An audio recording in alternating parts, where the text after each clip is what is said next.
sige. Kasi sabi ni Tito Salde, pwede na din daw kami umuwi. Hindi na kami matindang pa. Sa fiesta sana natin. Kaakit tayo na para makita na. Tara. Pagkasali. May volunteer. 500 po. Ayun, may bayan. Magkakatiyan din namin yan. Mahal na tricycle namin, 200. Palit na yung mga center dyan. Ay! Hindi palitan yan. Lugi madami sa'yo. Ay, sabay-sabay na tayo para... Medyo nasa hospital namin natin. Kung mamaya kami oras ka. 7. Hindi, sabay-sabay na tayo. 6:30. Ay, 6:40 tayo. Oh, sige. Ang oras natin. Bilang kami Saan kayo? kasi mamatay na kapatid. Andiyan ka po. Nasa orthopedic nga. Sa disgrasya sa bahay. Ah? Sa pamumula ng kongregasyon ng mga paring yudista, na mga ulang ng mundong naging tagapamahala, kinilala si San Pio ng Pietrelcina bilang patron at pintakasi ng nooy bagong tatagong misyong parokya sa dulong bahagi ng kabukiran na bilang dulo sa ilalim ng pamamahala Hindi ka na magmura. ng Diocese ng Novaliches. Tanyag si San Pio bilang banal ng mga bagong panahon dahil sa kanyang kabanalan, pagtataglay ng banal na lamang sulat ni Kristo ay marami na ang biyaya ng kagalingan na iniuugnay sa kanyang pamamagitan. Sa ngayon, sa panahon ng pandemya, siya ay naging tanggulan ng pag-asa at karamihan ng sambayanang nananampalataya.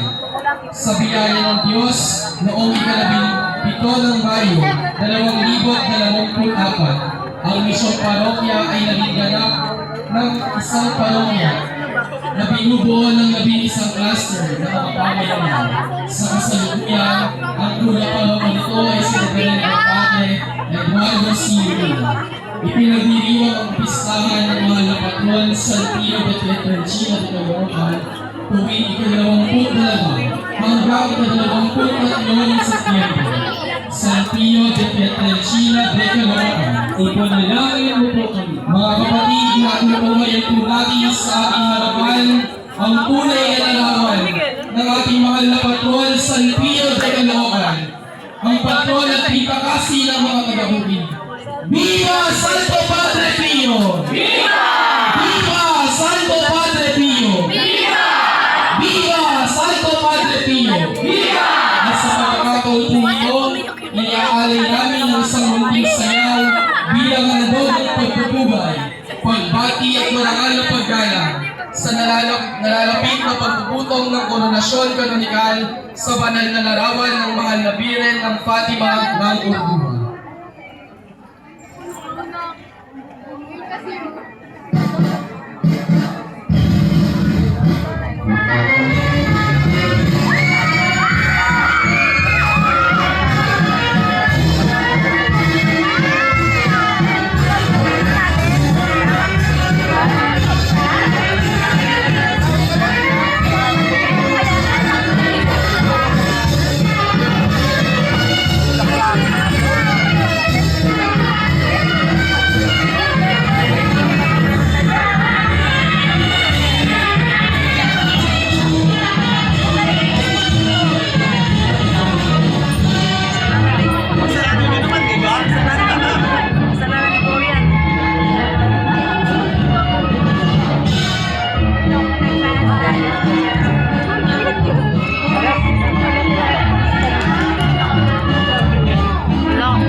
po, lubos na aming pasasalamat sa mga kabataang nagandog ng pagbati sa mahal na Birhen ng Fatima.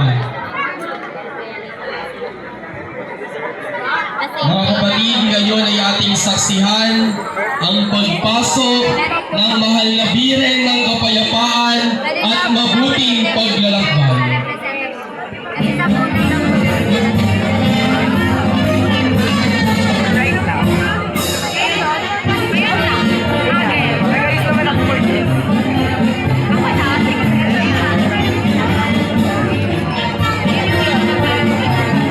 Yan yung ano nila.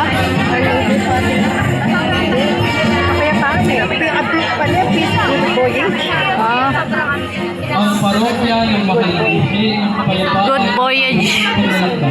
ay formal na itinatawag noong ika-3 ng Nobyembre, taong 1978.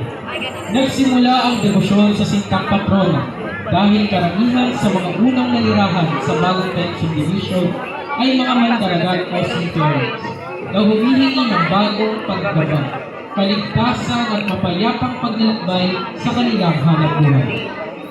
Bunga ng masidhing pananampalataya at debosyon ng mga sumasang palataya, inilunsad noong Agosto 2023 ang pagsabadong debosyon at palagiang nobena na sinusundan ng banal na misa sa karangalan ng sintang patrona at sa pamumunan ng parish worship ministry at sa gabay ng Noy Cura